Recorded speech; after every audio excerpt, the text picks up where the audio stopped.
Bienvenue aux derniers arrivants. Bienvenue au webinaire de Vano Gestion privée, sur la déclaration fiscale 2023.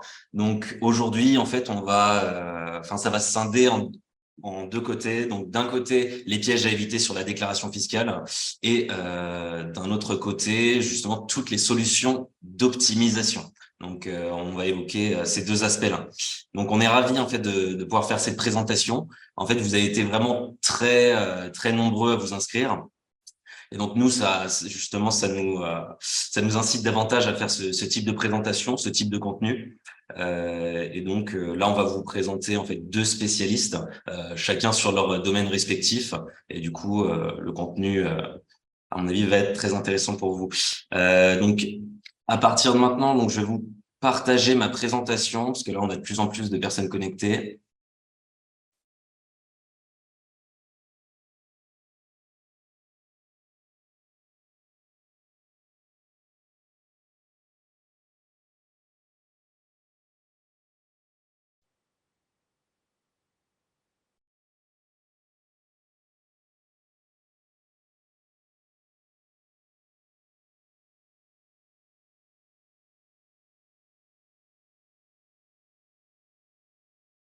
Et voici. Et bienvenue encore aux derniers arrivants.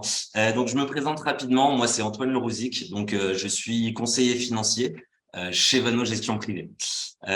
Aujourd'hui, en fait, pour vous proposer ce webinaire, on est parti de deux postulats. Donc, le premier, c'est que de plus en plus de personnes, ne sont pas vraiment informées sur la déclaration fiscale et trouvent ça relativement opaque. Et le deuxième postulat, c'est que c'est un peu la même chose du côté des solutions d'optimisation où nous, en tant que conseiller financier, on s'aperçoit justement que il y a pas tant de personnes que ça qui utilisent justement ces solutions. Pour que vous compreniez mieux justement la structure dans laquelle on travaille, je vous ai fait un graphique. Là, tout ça, c'est le groupe Pelège. Auquel, bien évidemment, appartient Vano Gestion Privée. Le groupe Pelège, dans ce groupe, en fait, on retrouve l'intégralité des métiers de l'immobilier. On commence par les transactions immobilières, on a également les gestions locatives, on a également une foncière immobilière, on a également une société de courtage et il y a également un fonds d'investissement immobilier. En fait, l'intérêt, c'est vraiment qu'il y ait des synergies à travers tous ces pôles. Aujourd'hui, pour le webinaire, on va avoir le plaisir d'avoir Frédéric Carré avec nous, qui est expert comptable et commissaire aux comptes.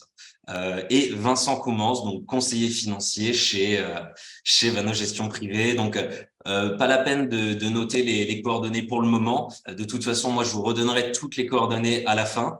Et je vous fais une petite précision. En fonction de la configuration de Zoom de votre côté, vous avez en fait un icône qui s'appelle QR. Et en fait, vous avez la possibilité durant tout le séminaire, tout le webinaire, pardon, à noter toutes vos questions.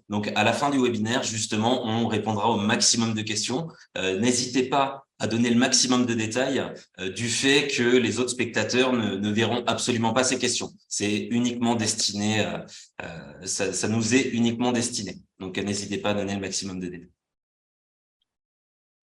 Alors, comment ça va se passer? Voici le sommaire. On va commencer, comme je vous le disais, par les pièges et les subtilités de la déclaration fiscale.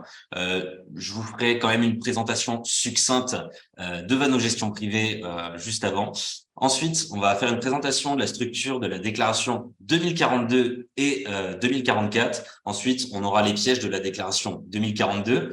On aura également la déclaration des revenus fonciers, la différence entre la location nue et la location meublée, ensuite la déclaration 2047 et on finira par le principe de la territorialité de l'impôt.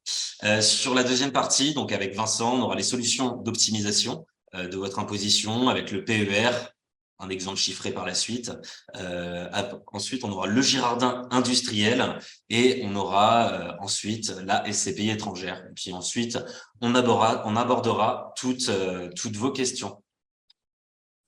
Alors, Comme je vous le disais, donc je vais vous présenter très rapidement donc Vano Gestion Privée.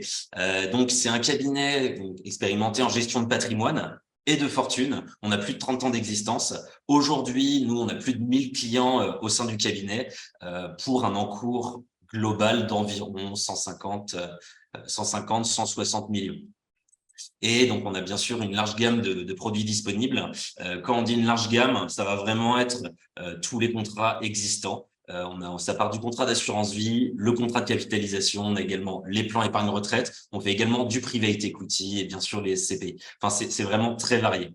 On vous a mis sur votre côté droit donc les différents médias dans lesquels on a été republié, parce qu'on a vraiment l'habitude d'écrire des articles, que ce soit à destination donc du grand public, mais également à destination des professionnels dans la presse spécialisée. Donc, on a eu la chance justement de pouvoir être publié par des grands médias aujourd'hui.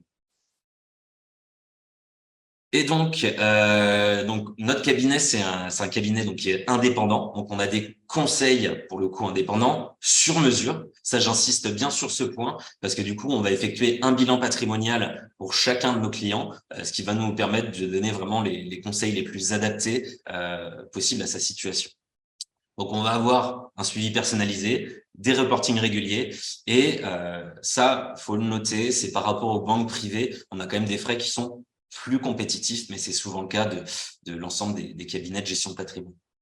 Donc, concernant la typologie de nos clients, donc en fait, on a une clientèle qui est plutôt internationale, même si évidemment on a une clientèle qui est majoritairement basée en France. On a quand même plus marginalement donc des clients à l'étranger, et même pour eux, on va pouvoir avoir des solutions qui leur seront à 100% dédiées. Donc maintenant, je vais laisser la parole à Frédéric.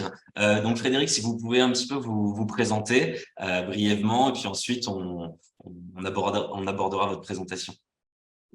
Oui, bonjour à tous. Alors, merci d'assister à ce webinaire et je remercie également Vincent et Antoine de m'avoir invité à venir partager nos compétences pour vous présenter ce webinaire qui, j'espère, vous sera utile.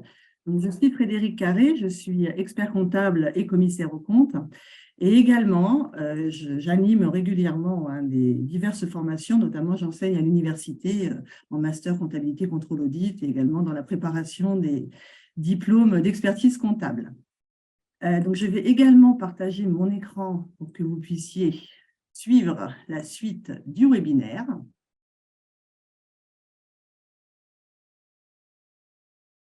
Voilà. Est-ce que c'est bon? Antoine, vous me confirmez si le partage d'écran est correct?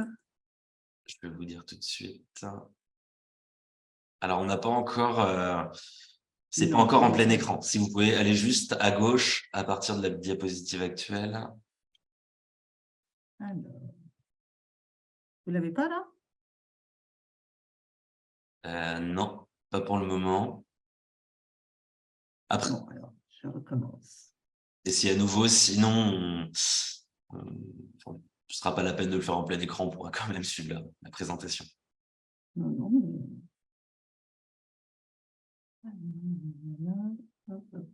J'avais dû prendre le document. Alors, est-ce que vous l'avez maintenant?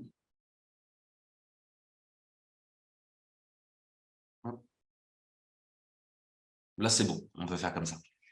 C'est bon? Oui, parfait. Bien. Alors, l'objectif de ce webinaire, bien sûr, n'est pas de vous présenter de manière exhaustive l'ensemble des rubriques de la déclaration d'impôt sur le revenu, qui comporte énormément de pages, énormément d'éléments, et ce qui serait extrêmement compliqué et qui nous prendrait surtout beaucoup de temps. L'objectif est surtout de vous présenter un certain nombre de points de vigilance que nous avons identifiés par rapport à la plupart des demandes, aux demandes qui sont faites le plus souvent, et également attirer votre attention sur des dispositifs existants, notamment en matière de réduction d'impôt ou de crédit d'impôt, qui seraient susceptibles de vous intéresser. Bien sûr, s'il y a d'autres problématiques que vous souhaitez aborder, nous pourrons les aborder peut-être en fin de séminaire ou bien nous rencontrer un peu plus tard pour cela. Alors, vous avez ici une présentation des couvertures des déclarations 2042 et 2044. La déclaration 2042, celle qui est sur la gauche, c'est vraiment la déclaration dans laquelle on va vraiment répertorier l'ensemble des revenus à déclarer, sachant qu'elle se décline en plusieurs versions, la déclaration principale, ainsi que tout un tas d'annexes, de manière à pouvoir déterminer sur une des annexes les réductions et crédits d'impôt, sur une autre les revenus professionnels, sur une autre tout ce qui est un petit peu placement de plus-value de revenus de capitaux mobiliers, etc. Donc, nous allons voir certains points de cette déclaration 2042. Et également, nous allons faire un focus sur la déclaration 2044, qui est la déclaration propre aux revenus fonciers. À partir du moment où les revenus fonciers dépassent 15 000 € par an, il est obligatoire de compléter cette déclaration qui permet de déterminer les revenus fonciers imposables. Donc, nous allons voir cela également dans le détail un petit peu plus tard. Alors, pour la première partie que nous avons appelée « Quels sont les pièges à éviter », nous allons voir vraiment des points de vigilance, des éléments sur lesquels il faut que vous soyez plus particulièrement attentifs, ainsi qu'un certain nombre de déductions de charges ou de réductions au crédit d'impôt qui seraient susceptibles de vous intéresser. Alors, le premier point de vigilance est de systématiquement vérifier les montants pré-remplis. Aujourd'hui, avec les moyens informatiques de l'administration et toutes les obligations déclaratives qui peuvent exister, que ce soit au niveau des établissements financiers, au niveau des employeurs, etc., que vous établissiez vos déclarations en ligne ou sur papier. Pour la plupart d'entre vous, ce ne sont pas concernés ceux qui vont déclarer pour la première fois leurs revenus cette année, mais pour la plupart d'entre vous, les informations sont déjà pré-remplies. Les informations que vous devez vérifier se situent à deux niveaux. D'une part, au niveau des revenus à déclarer, donc les revenus connus de l'administration, notamment pour les salariés, toute la partie traitement et salaire, pour les retraités, toute la partie pension, retraite, etc. Également, tous les placements qui proviennent des organismes financiers, tous ces éléments sont déjà pré-remplis dans la déclaration d'impôt. Néanmoins, ces informations provenant de croisements de systèmes informatiques, une erreur est toujours possible. Également, il peut y avoir des erreurs de la part des émetteurs de ces déclarations. Donc, il faut absolument vérifier. Ça n'est pas rare de constater qu'il y a parfois des doublons, qu'il y a parfois des informations erronées. Donc, vous pouvez corriger, c'est tout à fait prévu. Ce n'est pas parce qu'un montant est indiqué qu'il peut être préjudiciable de devoir le modifier. Surtout, n'hésitez pas à modifier. Et le second aspect, qui est extrêmement important également, c'est de vérifier les données concernant les impôts qui vous ont déjà été prélevés. Depuis quelques années maintenant, la plupart des impôts sont prélevés à la source et les montants qui vous ont déjà été prélevés sont également indiqués dans la déclaration d'impôt. Donc, elles sont indiquées à deux niveaux. Vous avez tous les prélèvements qui sont effectués directement sur les bulletins de paie ou sur les pensions et retraites, mais vous avez également les prélèvements qui sont effectués directement sur vos comptes bancaires si vous déclarez, par exemple, des revenus fonciers ou bien des revenus professionnels. Sur la base des revenus déclarés l'année précédente, l'administration fiscale prélève un acompte sur votre impôt de l'année suivante. Donc, vérifiez bien les montants prélevés à partir des différents documents dont vous disposez, parce que là encore, il pourrait y avoir des erreurs et il serait dommage de payer deux fois les impôts si certains montants vous ont déjà été précomptés.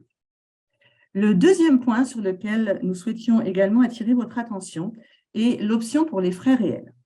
Lorsque vous avez une activité salariée ou assimilée, l'administration fiscale pratique un abattement forfaitaire de 10% pour tenir compte des frais éventuels que vous avez pu engager dans le cadre de l'exercice de votre activité professionnelle. Mais pour certains d'entre vous, si vous êtes amené à vous déplacer fréquemment ou si vous devez utiliser votre véhicule personnel pour vous rendre sur votre lieu de travail, notamment dans le contexte économique actuel avec le coût galopant et croissant du carburant, il peut être plus intéressant d'opter pour les frais réels. Donc, dans ce cas, vous allez remplacer l'indemnité forfaitaire par les frais que vous avez réellement engagés, mais attention, il faut que vous soyez toujours en mesure de les justifier. Donc, il faut conserver les justificatifs, si vous avez des frais de déplacement, avec des frais d'hôtel, de restauration, d'hébergement, etc., des frais de congrès, ou si vous avez des indemnités kilométriques, puisque le barème des indemnités kilométriques a été revalorisé cette année justement pour tenir compte de l'évolution du coût du carburant, vous devez bien conserver la justification de ces frais et surtout la justification que ces frais sont bien engagés dans l'intérêt professionnel. Donc là, c'est vraiment le deuxième point. Regardez cela, puisque selon votre activité professionnelle, cela peut être plus intéressant d'opter pour les frais réels. Le troisième point concerne certains revenus de capitaux mobiliers ou plus-value de cession de titres, pour lesquels, alors je ne vais pas rentrer dans le détail du dispositif avec des exemples chiffrés, puisque cela prendrait un petit peu trop de temps.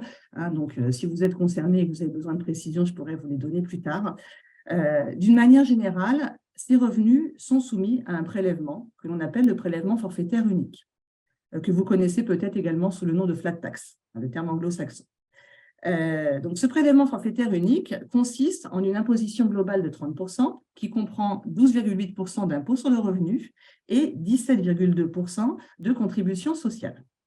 Donc, selon votre situation fiscale, selon votre taux marginal d'imposition, il peut être plus intéressant parfois de ne pas acquitter l'impôt basé sur le taux de 12,8%, mais d'ajouter les revenus perçus dans le barème progressif, notamment parce qu'il existe des dispositifs d'abattement. Les dividendes, il y a un abattement de 40%. Les cessions de titres, il y a des abattements qui peuvent aller jusqu'à 80% pour durée de détention. Donc, lorsqu'on tient compte de tous ces éléments, il peut être parfois plus intéressant de choisir, d'opter pour le barème progressif. L'option se fait de manière extrêmement simple, puisqu'il suffit de cocher sur la déclaration d'impôt que l'on désire opter pour le barème progressif. Sinon, c'est le prélèvement forfaitaire unique qui s'applique et vous n'aurez pas d'imposition supplémentaire puisque vous avez déjà acquitté l'impôt, vous n'avez perçu que les revenus nets d'impôt. Donc, n'hésitez pas, lorsque vous remplissez votre déclaration en ligne, de cocher et décocher alternativement la case de l'option si vous avez cette catégorie de revenus, de manière, vous pouvez avoir ensuite un calcul de l'impôt, de manière à voir quelle est la solution la plus avantageuse pour vous. Les deux derniers points de vigilance portent sur des éléments qui peuvent minorer votre imposition. Alors, la première catégorie d'éléments, c'est ce que l'on appelle les déductions de charges. Alors, il en existe énormément. La déclaration dans laquelle il y a les déductions de charges fait plusieurs pages. La difficulté est effectivement de les connaître. Il y en a certaines qui sont plus connues que d'autres et de les justifier. Donc, il faut être attentif. Alors déjà, il ne faut pas oublier les charges qui sont éventuellement déductibles. Et également, il faut être attentif au respect des conditions de déduction. Alors, bien sûr, pour être déductible, il faut que cette déduction ait été expressément prévue par la loi, qu'elle fasse partie des déductions prévues. Il faut que les montants concernés aient été payés l'année de l'imposition, donc en 2022 pour l'imposition des revenus 2022. Si vous oubliez de déclarer des charges, il vaut mieux faire une déclaration rectificative plutôt que de l'ajouter l'année suivante, puisqu'en cas de contrôle, cela vous serait refusé. Et également, la plupart de ces déductions de charges sont soumises à un plafond. C'est-à-dire que quelle que soit la dépense que vous avez engagée, parfois, la déduction à laquelle vous pouvez avoir droit va être plafonnée. Si vous avez un doute quant à l'utilisation du plafond, ça n'est pas du tout gênant puisqu'il faut indiquer dans la déclaration d'impôt le montant de la dépense effectivement engagée. Et l'administration fiscale appliquera automatiquement le bon plafond. Donc, ne vous limitez pas au plafond lorsque vous remplissez votre déclaration. Si jamais vous faites une erreur et que vous minorez le plafond, vous seriez désavantagé. Donc, n'hésitez pas à mettre le montant réel que vous avez acquitté. Et bien sûr, là encore, il faut bien conserver tous les justificatifs de ces charges. Lorsque vous envoyez votre déclaration, il n'y a aucun justificatif à joindre, mais ils peuvent vous être réclamés ultérieurement. Donc, il est très important de bien conserver la justification de toutes les charges que vous avez déduites. Et enfin, le dernier point concernant la minoration possible de votre imposition concerne tout ce que l'on va classifier en réduction au crédit d'impôt. Donc, selon la nature des éléments concernés, il peut s'agir soit d'une réduction, soit un crédit d'impôt. La plus connue est la réduction d'impôt pour don. Donc, soyez simplement vigilants lorsque vous remplissez votre déclaration d'impôt. Il existe plusieurs catégories de dons. Et le taux de réduction possible est différent selon la catégorie dont il s'agit. Vous avez certains dons pour lesquels vous aurez le droit à une réduction d'impôt de 75% des dépenses dans la limite de 1 000 €. C'est un plafond qui a été augmenté depuis 2020 jusqu'à 2023. Donc, vous avez le droit à une réduction de 75%, mais à condition que cela concerne des associations d'aide aux personnes en difficulté. Pour les autres associations, le financement des organismes sans but lucratif dans leur ensemble ou éventuellement des organismes de la vie politique, le taux n'est que de 66%. Et là encore, il y a un système aussi de limitation des dépenses dans la limite de 20% des revenus imposables. Donc, soyez attentifs à bien renseigner les dons dans la bonne catégorie et bien sûr, toujours à conserver vos justificatifs puisque ne peuvent être déduits que des dons qui sont versés à des organismes agréés. Donc, il faut que vous soyez en possession d'une attestation fiscale. Sinon, ces dons pourraient vous être également refusés. Il y a également les crédits d'impôt liés à la garde des enfants de moins de 6 ans hors du domicile. Donc, j'en parle rapidement, hein, sans rentrer dans le détail, juste pour attirer votre attention que le plafond a été augmenté pour cette année, hein. L'année dernière, le plafond de dépenses ouvrant droit à ce crédit d'impôt, qui est de 50%, était de 2 300 €. Il a été augmenté à 3 500 € par enfant, ce qui est quand même une augmentation significative. Donc, ça permet pour les personnes concernées de déduire jusqu'à 1 750 € sur des dépenses engagées dans ce cadre. Autre crédit d'impôt qui est aussi communément utilisé, le crédit d'impôt au titre de la rémunération des services à la personne. Chaque fois que vous faites appel à votre domicile d'une personne pour vous aider dans des travaux ménagers, de jardinage, d'informatique, etc., il en existe énormément. À partir du moment où vous avez rémunéré cette personne, soit par le biais d'un chèque emploi-service, hein, sur le site de l'URSSAF, ou bien par le biais d'une entreprise habilitée, là encore, à vous délivrer une attestation, vous êtes en droit de bénéficier d'un crédit d'impôt pour 50% des dépenses engagées. Les dépenses engagées concernent la rémunération de la personne et les éventuelles charges sociales auxquelles vous seriez tenu, hein, si vous passez par un chèque emploi-service auprès de l'URSSAF. Donc là encore, il y a un plafonnement, hein, qui est globalement de 12 000 € par foyer fiscal et par année. Bon, certains types de dépenses ont des plafonds un petit peu moins importants, mais là encore, hein, vous n'avez pas besoin de vous poser la question, vous complétez en indiquant le montant des dépenses réellement engagées. Donc, si vous avez utilisé le chèque emploi-service, les dépenses normalement sont déjà pré-remplies. Mais vérifiez tout de même que l'information indiquée est correcte. Enfin, je vous parle rapidement du crédit d'impôt qui est tout à fait à l'ordre du jour. C'est le crédit d'impôt pour les contribuables qui décident d'installer une borne de recharge de véhicules électriques. Donc, pour un petit peu inciter à l'acquisition de ce type de véhicule, il y a un crédit d'impôt de 75% des dépenses. Bon, malheureusement, les dépenses sont limitées à 300 €. Je crois que le coût de l'installation d'une borne électrique est largement supérieur, mais bon, cela permet tout de même de pouvoir bénéficier d'une petite aide dans ce cadre-là. Donc, si vous êtes concerné, n'hésitez pas à l'utiliser. Je vais vous parler maintenant de la déclaration 2044, donc la déclaration concernant les revenus fonciers. Juste attirer votre attention sur quelques petites zones de vigilance, sachant que bon, la notice de la 2044 est vraiment très bien faite, hein, donc il est expliqué assez clairement les différents éléments à déclarer dans chacune des cases concernées. Mais je voulais simplement attirer votre attention sur 2 points. Le régime du microfoncier et également les éléments qu'il faut indiquer lorsqu'on détermine le revenu imposable. Alors, il existe un régime que l'on appelle le microfoncier lorsque les loyers perçus dans l'année sont inférieurs à 15 000 €. Et dans ce cas-là, il n'est pas obligatoire d'établir cette déclaration 2044, puisqu'il suffit de déclarer les loyers perçus et l'administration va appliquer directement pour déterminer votre revenu imposable un abattement de 30%. Donc, c'est extrêmement simple. Voilà, ça peut être une très bonne solution. Néanmoins, vérifiez tout de même que les dépenses que vous avez le droit de déduire ne sont pas supérieures à ces 30%. Auquel cas, vous vous privez tout de même d'éléments que vous pourriez déduire et vous pourriez minorer votre base d'imposition. Donc, si c'est le cas, vous avez la possibilité d'opter pour le régime réel, donc l'établissement de cette fameuse 2044, pour vous permettre de déduire les charges réelles et avoir un revenu imposable moins important. Donc, l'inconvénient, c'est que lorsque vous optez, vous êtes obligé de rester au régime réel pendant 3 ans. Vous devrez attendre 3 ans pour pouvoir revenir au microfoncier. Bon, ce n'est pas très embêtant, hein, ça permet quand même de pouvoir déduire les charges réelles, ce qui est une bonne chose. Alors, lorsque vous êtes tenu d'établir la 2044 ou lorsque vous optez pour la 2044, la détermination du revenu brut imposable se fait à partir des loyers effectivement perçus. Vous ne devez déclarer que les loyers que vous avez effectivement perçus au cours de l'année. Si vous avez malheureusement des locataires qui ont un petit peu du mal à payer, vous n'êtes pas tenu de déclarer les loyers que vous auriez dû percevoir. Également, vous devez déclarer d'une manière générale tout ce qui pourrait avoir la nature d'un loyer, c'est-à-dire éventuellement si vous avez droit à des indemnités d'assurance pour des loyers impayés, ou bien si vous avez des indemnités diverses qui vous seraient versées ou des subventions qui sont considérées comme ayant un caractère de loyer, il faut également les déclarer. Par contre, les dépôts de garantie que vous devrez restituer à vos locataires ne sont pas imposables. Et en ce qui concerne les charges déductibles, il faut que vous reteniez également que toutes les dépenses engagées dans le cadre des revenus fonciers ne sont pas forcément déductibles. Alors, sur des revenus fonciers perçus directement sur des biens détenus en direct, c'est moins sensible, mais c'est une problématique que l'on rencontre plus dans le cadre des revenus fonciers déclarés au travers de SCI. On serait tenté de vouloir déclarer plus de charges. Ce n'est pas toujours le cas. Donc, en fait, ce qu'il faut retenir d'une manière générale, c'est que pour pouvoir déduire des charges, il faut que le bien soit loué ou bien que les charges soient engagées afin de pouvoir louer le bien. Il est possible d'avoir parfois des lots vacants pendant quelques mois, voire parfois même pendant une année ou un peu plus d'une année.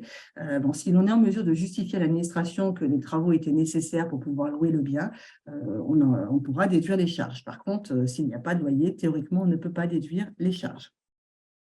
Donc, ce que l'on peut déduire d'une manière générale, ce sont tous les frais de gestion qui sont liés vraiment à la perception des loyers.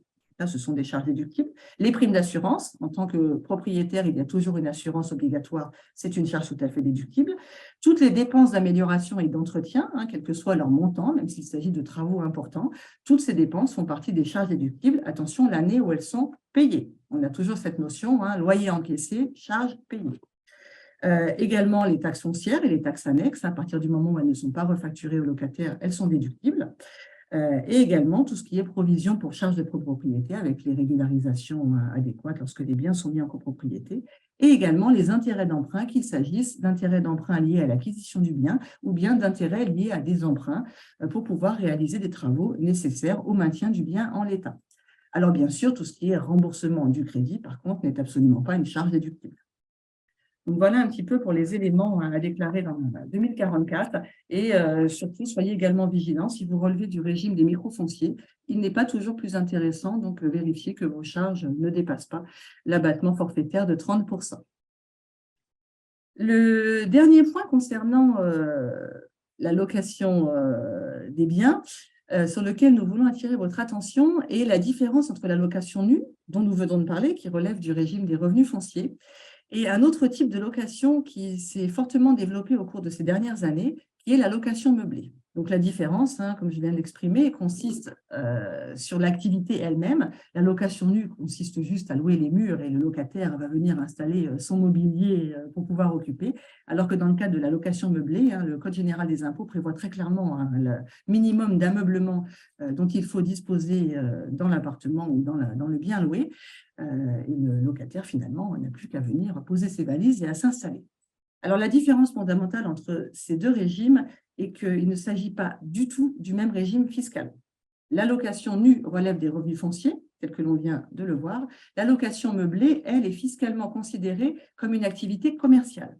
Et une activité commerciale est donc soumise à une comptabilité commerciale. Et la comptabilité commerciale, je n'ai pas rentré dans le détail, c'est une comptabilité d'engagement. Donc là, on ne va pas raisonner en recettes-dépenses. Mais déjà, la première différence, c'est qu'au niveau des revenus imposables, les loyers qui sont quittancés pour l'année concernée, donc pour 2022, même s'ils n'ont pas été payés, vont devoir être déclarés. À l'inverse, si vous avez perçu en 2022 des loyers qui concernaient 2021, théoriquement, ils ont dû être imposés en 2021, donc vous ne serez pas imposable dessus en 2022. Alors, l'intérêt principal de ce régime est que le Code de commerce prévoit que lorsque on fait l'acquisition d'un bien, on fait l'acquisition d'un élément que l'on va utiliser sur plusieurs années, on est en droit de comptabiliser en comptabilité une charge qui correspond à l'usure du bien. C'est ce que l'on appelle des amortissements. Dans le cadre des revenus fonciers, cela n'existe pas. L'acquisition du bien n'est jamais une charge déductible. Et on a vu tout à l'heure que pour les travaux, ils sont intégralement déductibles, sauf s'il s'agit vraiment de gros travaux qui vont consister à agrandir le bien, mais les travaux d'entretien constituent des charges déductibles lorsqu'ils sont engagés. Dans le cadre de la location meublée, le gros intérêt est que le bien, l'acquisition du bien, va pouvoir être amorti. Donc certes, sur un nombre d'années conséquent, 25, 30 ans, bien sûr, mais cet amortissement va pouvoir permettre de tenir compte d'une charge chaque année qui va venir minorer le revenu imposable. Donc, voilà l'intérêt majeur de ce régime.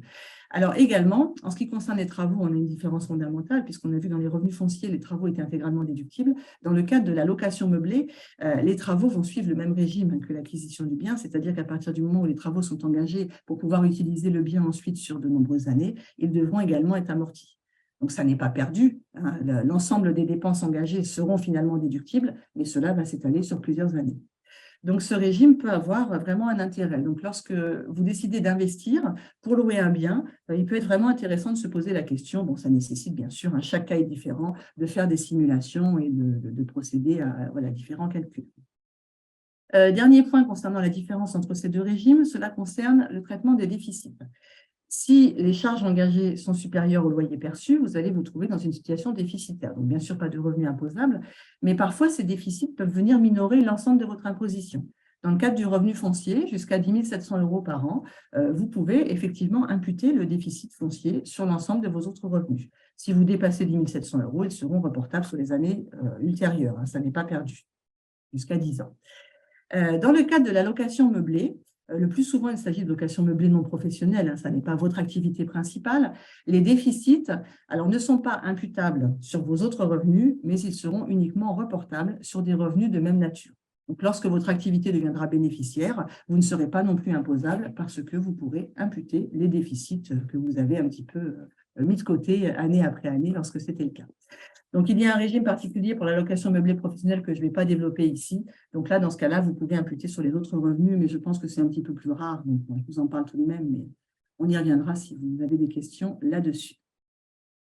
Alors, le dernier point que nous souhaitions évoquer avant que je laisse la parole à Vincent est la déclaration 2047. La déclaration 2047, c'est une déclaration spécifique pour déclarer en France les revenus perçus de sources étrangères. Donc, j'ai présenté ici un petit tableau pour rappeler les règles élémentaires de territorialité de l'impôt, qui vont se traduire un petit peu au sens de résidence fiscale.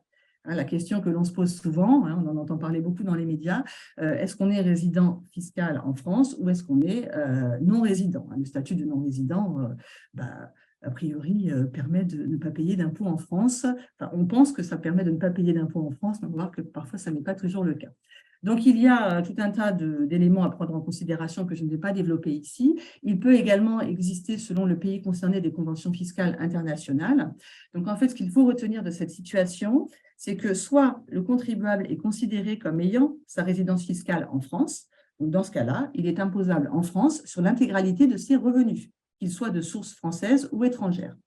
Et dans ce cas-là, selon la fiscalité applicable dans le pays, il pourrait y avoir une double imposition. Si vous avez des revenus de sources étrangères qui ont déjà été soumis selon le régime fiscal du pays à un impôt dans le pays et qu'ensuite vous êtes de nouveau imposé en France, il y a un dispositif qui est prévu dans la 2047 qui permet d'éviter la double imposition. Et ça peut être d'autant plus intéressant lorsque le taux d'imposition du pays concerné est plus faible que le taux d'imposition en France. Donc là, c'est un des éléments que Vincent va développer par la suite. À l'inverse, lorsque le contribuable est considéré comme un non-résident au sens fiscal, qui remplit toutes les conditions pour cela, ça n'est pas pour autant qu'il n'y aura pas du tout d'imposition en France, puisque les revenus de source française resteront imposables en France. Donc, notamment les revenus loués à un patrimoine immobilier détenu en France, ou bien tous les revenus qui pourraient provenir peut-être de retraites, qui sont perçus d'établissements français, etc. Donc, voilà un petit peu pour l'ensemble des éléments. Donc, j'étais un petit peu rapide. Donc, si vous avez des questions, n'hésitez pas. Nous les verrons par la suite. Donc, je vais maintenant laisser la parole à Vincent qui va vous présenter certains dispositifs que j'ai un petit peu effleurés afin de pouvoir vous démystifier un petit peu tout cela. Merci beaucoup, Frédéric. Merci pour ces explications qui étaient très claires. Comme l'a dit Frédéric, vous pouvez, tout en bas de votre écran, sur l'icône QR, poser vraiment toutes vos questions. N'hésitez surtout pas. On y répondra donc tout à la fin, donc après la partie de Vincent. Donc, n'hésitez pas à poser vos questions. Et puis, du coup, je vais laisser Vincent sur la partie solutions d'optimisation. Donc, je te laisse la main, Vincent. Merci Antoine, merci Frédéric pour cette présentation. Donc moi, je m'appelle Vincent Coumans, j'ai plus de 8 ans d'expérience en gestion de patrimoine. Aujourd'hui, je vais vous présenter la partie solutions, une partie sur des solutions qui vont vous permettre d'optimiser votre imposition.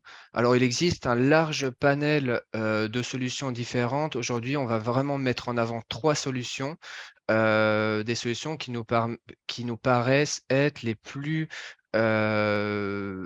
transparentes et les plus sécurisantes sur le moyen et le long terme. Donc, la première solution, c'est le PER, qui sont les initiales de plan épargne retraite. Donc, le plan épargne retraite, qu'est-ce que c'est? c'est un plan qui permet de se constituer des revenus pour la retraite via un système de capitalisation.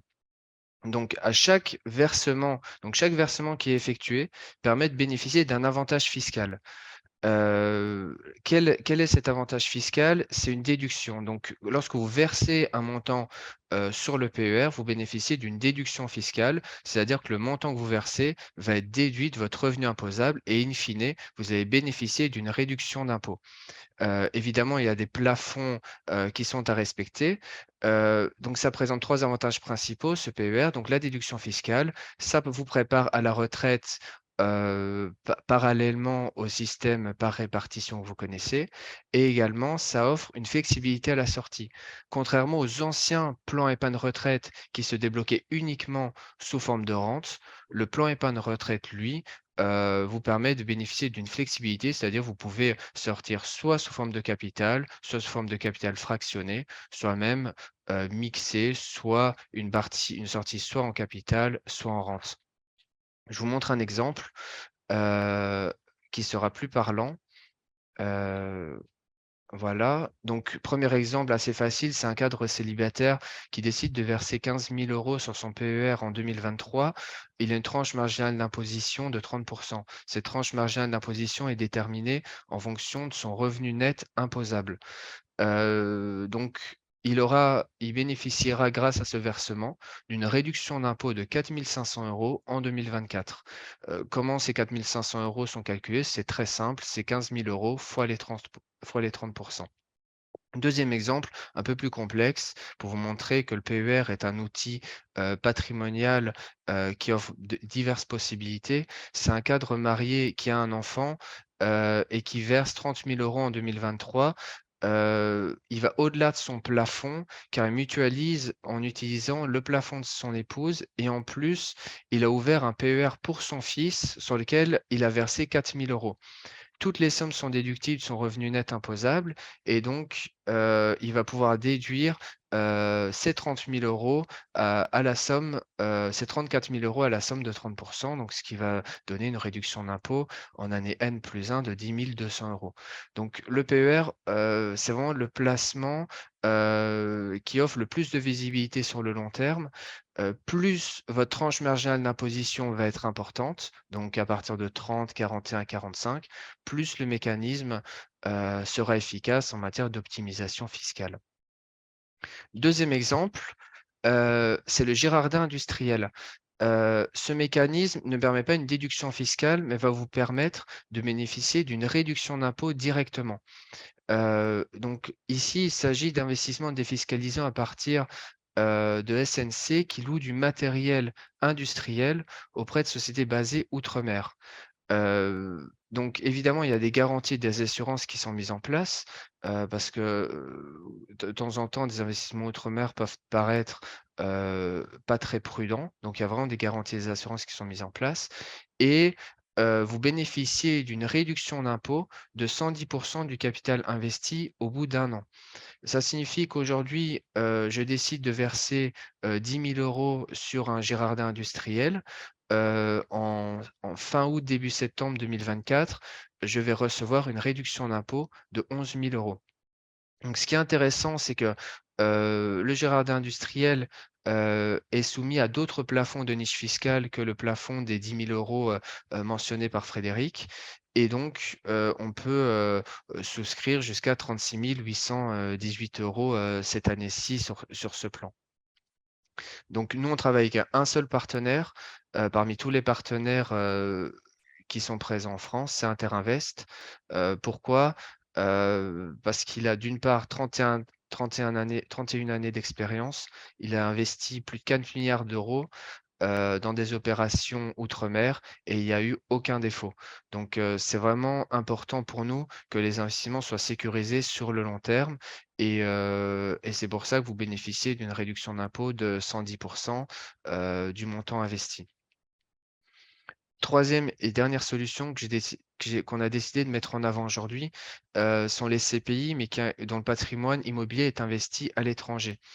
Les CPI, pourquoi? Parce que c'est un placement immobilier collectif, donc diversifié, qui va principalement investir dans de l'immobilier professionnel, donc des bureaux, des commerces, logistique, etc.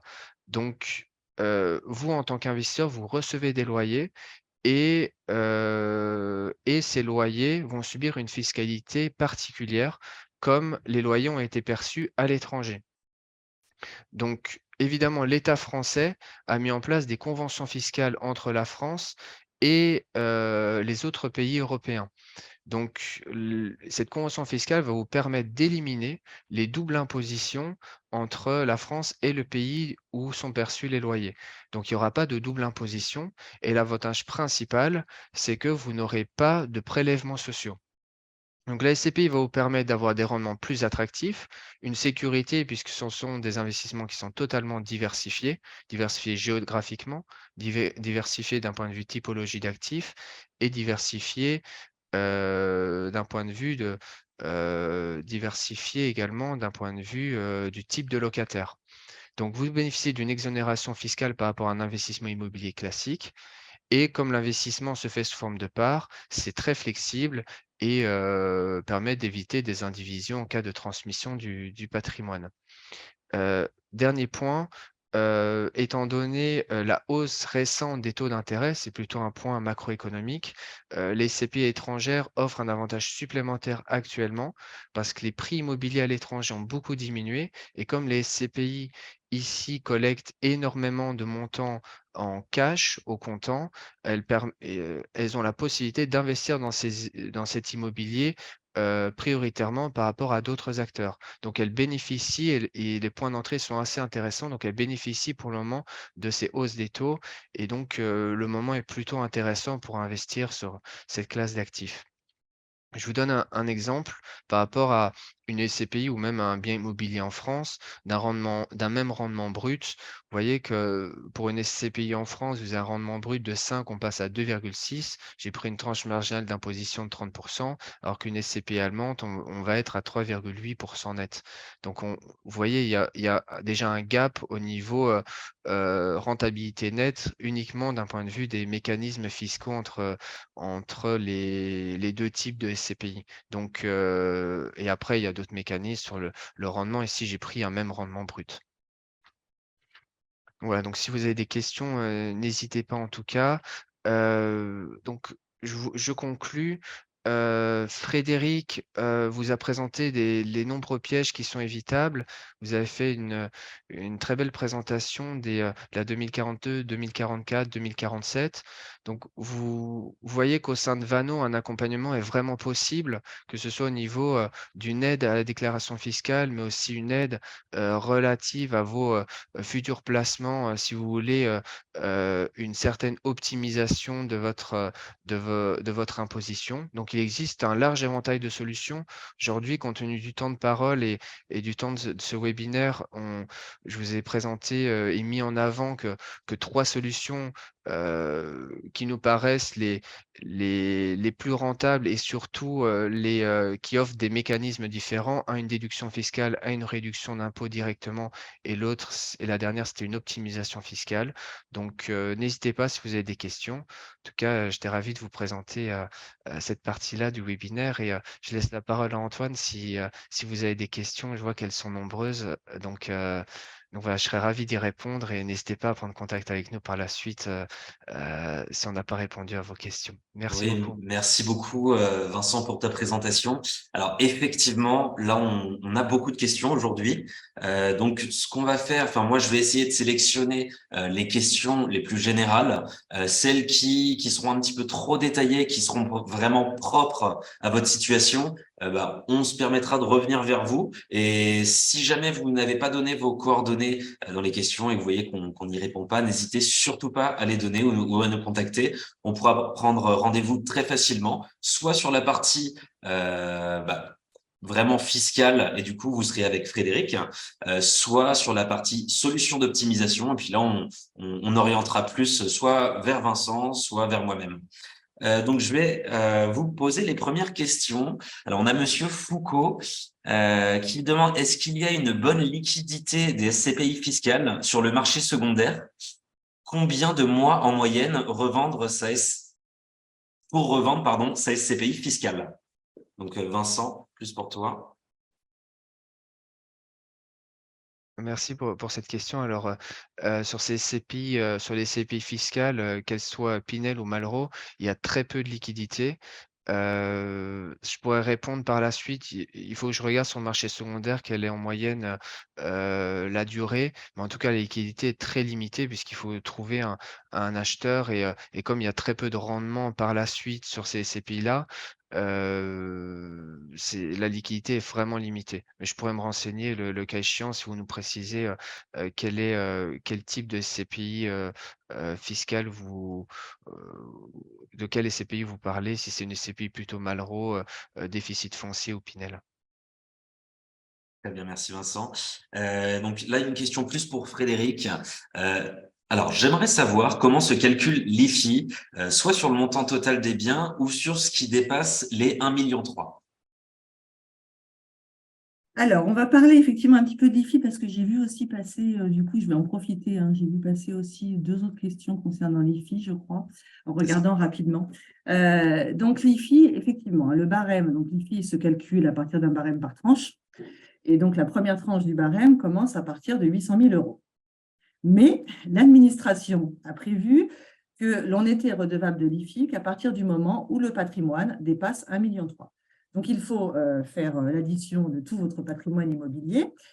Si vous avez un patrimoine immobilier inférieur à 1,3 million, vous n'avez pas d'IFI à payer. Par contre, si votre patrimoine immobilier dépasse 1,3 million, le calcul de l'IFI se fait à partir de 800 000. La première tranche de calcul va commencer à partir de 800 000. Donc, il y a cette petite tolérance de l'administration lorsque le patrimoine est inférieur, on n'est pas imposable voilà, pour la tranche entre 800 000 et 1,3 million. Mais sinon, à partir du moment où on dépasse 1,3 million, le calcul se fait à partir de 800 000. Et j'en profite pour rebondir sur une autre question qui m'a été posée en relation avec l'IFI. Donc, Madame Molina me demande, est-ce que le déficit de BIC, dans le cadre de l'allocation d'un bien meublé, peut être compensé avec l'impôt IFI immobilier sur la fortune? Non, pas du tout, hein. Vraiment, l'IFI, c'est un impôt à part. Il n'y a rien qui soit compensable avec l'IFI. On ne peut pas imputer les déficits des autres catégories d'impôts sur l'IFI. Ça ne s'impute qu'éventuellement que sur l'impôt sur le revenu et même sur la base de calcul de l'impôt sur le revenu, hein, sur le revenu imposable. Un déficit s'impute sur le revenu imposable, pas sur l'impôt. L'IFI, c'est vraiment un impôt à part. Le seul dispositif qui existe, c'est un dispositif quand même qui vise à éviter que l'imposition globale dépasse plus d'un certain pourcentage des revenus, de l'ensemble des revenus. Donc, c'est ce qu'on appelle un calcul de plafonnement. Donc, il y a un calcul qui est fait lorsqu'on fait une déclaration d'IFI qui reprend l'ensemble de l'impôt sur le revenu et des contributions sociales qui sont à acquitter, le montant de l'IFI, le montant théorique de l'IFI, et l'ensemble de tout cela ne doit pas dépasser un certain pourcentage des revenus globaux. C'est le seul système qui existe, sinon l'IFI ne peut être compensé avec aucun autre impôt.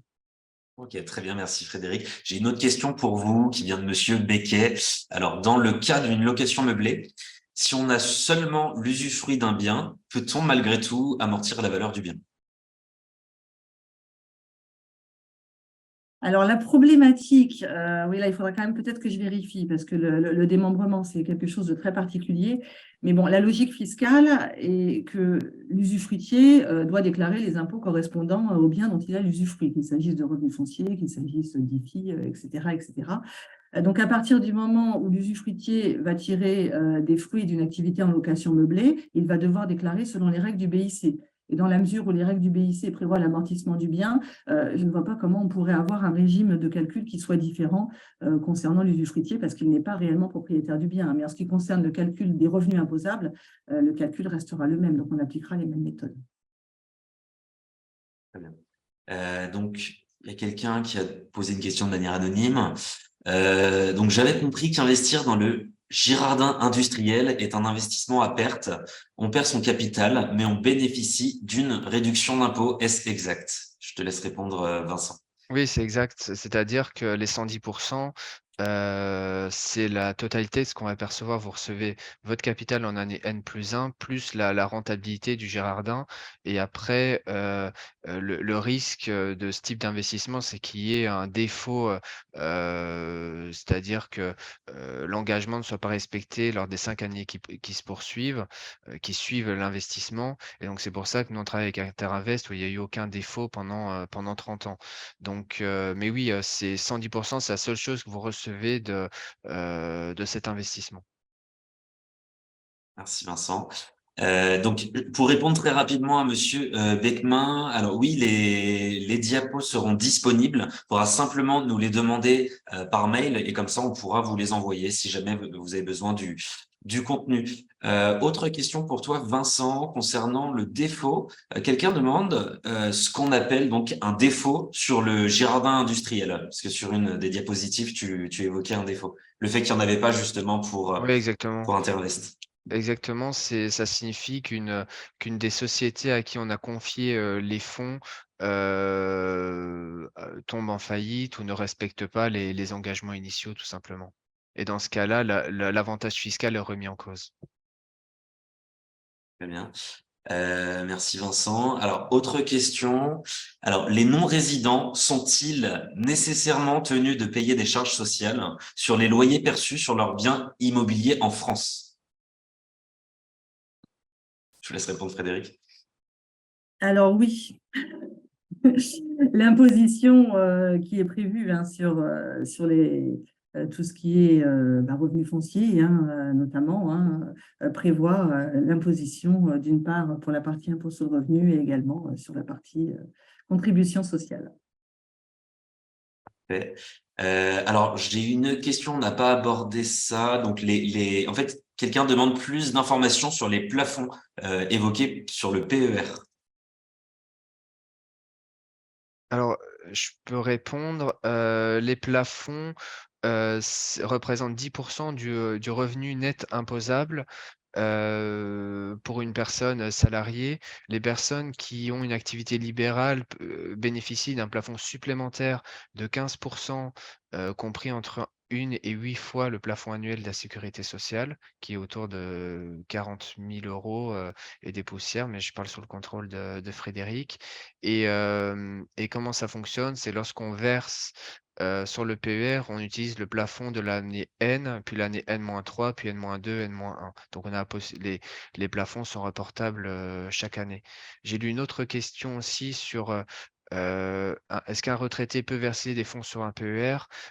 Oui, alors là, pour un retraité, évidemment, le plafond sera bien inférieur puisqu'il s'agira de 10 du plafond annuel de la sécurité sociale, donc de 10 des 41 000 €. Et ça peut être une stratégie intéressante, dans une optique de protection du conjoint survivant. Donc ça, on pourra si vous voulez plus de détails, on peut y revenir, par la suite. Oui, je vais juste apporter une précision. Donc, effectivement, hein, c'est l'optimisation de l'utilisation des plafonds, c'est un vrai sujet, hein, surtout lorsque l'on cumule aussi des investissements personnels à titre privé au sein de son foyer fiscal, hein, entre conjoints ou parfois aussi sur des comptes ouverts au nom des enfants, et également une activité professionnelle pour laquelle on va également utiliser ces dispositifs. Et là, il y a vraiment des solutions d'optimisation hein, qui peuvent être mises en place. Donc, ça, n'hésitez pas effectivement à venir consulter Vincent à ce sujet. Et juste un petit détail, il est possible de mutualiser les plafonds hein, entre les conjoints, puisque chaque conjoint a son propre plafond, mais il est possible de les mutualiser pour des investissements qui ont été faits par l'un ou par l'autre, ou bien pour les enfants. Et il faut bien penser à cocher la case. Il y a une case dans la déclaration qu'il faut cocher pour pouvoir préciser à l'administration que l'on souhaite mutualiser les plafonds. Et c'est vraiment important d'y penser, sinon vous risquez de vous priver de certains plafonds et être un petit peu surpris d'avoir une réduction d'impôt minorée à celle à laquelle vous vous attendiez sur une éventuelle simulation. Merci Frédéric. Vincent, j'ai une question pour toi. Je pense que ça va être la dernière question parce que j'ai regardé les autres questions. Elles sont quand même vraiment détaillées. Ça parle plus de votre situation personnelle. Donc moi, je vous inviterai dans ce cas-là à poser directement votre question sur service-du-6 client@vanogp.fr. Et comme je vous le disais tout à l'heure, on orientera vers la personne la plus à même de vous répondre. Donc là, pour la dernière question, ça va être plus orienté sur Vincent. On a Monsieur Naillon qui nous demande sur Girardin. La déduction est immédiate, pardon. Donc, en quoi la faillite du sous-jacent a-t-elle un impact si de toutes les façons, on ne touche que les 110%? Oui, en fait, je crois déjà, en fait, c'est que l'impact, c'est que l'avantage fiscal des 110% peut être mis en cause et donc l'administration fiscale peut vous réclamer a posteriori l'avantage fiscal qui vous a été accordé en année N+1. Donc, on peut vous redemander une partie de ces 110% en cas de défaut. Donc, c'est ça le risque, c'est un risque de requalification fiscale par la suite. Super, super, Antoine, merci Vincent. Oui, si je peux je vous en juste, prie, Frédéric, allez-y. parce que j'ai vu passer quand même des petites questions sur des sujets qui sont un petit peu revenus et dont la réponse va être assez rapide. Ouais, Donc, allez-y, je allez-y. vais juste me permettre. Je voulais apporter une précision puisque j'ai des questions qui m'ont été posées sur la manière de déclarer les revenus perçus, les revenus fonciers perçus au travers d'une SCI. Et notamment tout ce qui concerne les charges déductibles, hein. J'ai vu plusieurs questions qui se rapprochent de ce thème-là. Donc, je vais vous faire une précision tout à fait simple. En fait, lorsque l'on détient un bien immobilier au travers d'une SCI soumise à l'impôt sur le revenu, bien sûr, hein, puisqu'on ne parle pas ici de la SCI soumise à l'IS, dans laquelle il y aurait plus de charges déductibles puisqu'on aurait une comptabilité commerciale. Lorsque la SCI est soumise à l'impôt sur le revenu, il y a une transparence fiscale et les règles de déduction des charges sont exactement les mêmes que celles que l'on a vues tout à l'heure pour les revenus fonciers dans la 2044. Ce sont exactement les mêmes règles qui s'appliquent. Donc, parfois, justement, dans le cadre d'une SCI, on est amené à engager des frais de gestion plus importants, parfois aussi des frais de déplacement. Les gérants de SCI peuvent peut-être bénéficier voilà, de rémunération pour des frais de déplacement, etc., voire d'une éventuelle rémunération. Bon, c'est plus rare dans les SCI à l'IRR, mais ça ne fait pas partie des charges déductibles. Les charges déductibles restent les mêmes que pour la 2044. Le fait d'avoir le bien dans une SCI, si elle est soumise à l'IR, ça ne change rien fiscalement. La distinction peut être comptable, mais pas fiscale. Également, j'ai une petite question, et là, je ne voudrais pas qu'il y ait de confusion, concernant le prélèvement forfaitaire unique. En fait, oui, j'ai pas été très claire, donc je vais quand même apporter cette précision. Il y a une personne, je ne retrouve plus la question là, mais qui me demandait en fait si l'imposition dans le barème progressif était en plus du prélèvement forfaitaire unique. Non, c'est l'un ou l'autre. Soit vous décidez de ne rien faire et lorsque vous avez perçu vos revenus, l'impôt a déjà été payé au travers du prélèvement forfaitaire unique, soit l'imposition dans le barème progressif est plus intéressante pour vous. Et dans ce cas-là, ce que vous avez déjà payé par le biais du prélèvement forfaitaire unique va vous être restitué par le biais d'un crédit d'impôt. Vous n'allez pas payer 2 fois l'impôt, bien sûr. Si vous décidez d'opter pour le barème progressif, vous allez intégrer le revenu dans ce barème et du coup, l'impôt que vous avez déjà payé vous sera restitué par le biais de ce crédit d'impôt. Merci beaucoup, Frédéric. Merci à vous deux d'avoir pris le temps sur cette présentation et merci surtout à vous tous pour y avoir assisté. Vous avez été vraiment très nombreux également donc à réagir. Malheureusement, comme je vous le disais, on n'aura pas le temps d'aborder toutes les questions. Donc, je vous invite à nous contacter ultérieurement. On répondra vraiment systématiquement à chaque personne, donc n'hésitez pas. Et merci beaucoup. Et puis, je vous souhaite une agréable soirée et je vous dis à bientôt dans un prochain webinaire. Au revoir. Merci et bonne soirée. Au Merci, revoir. bonne Au soirée, au revoir. revoir.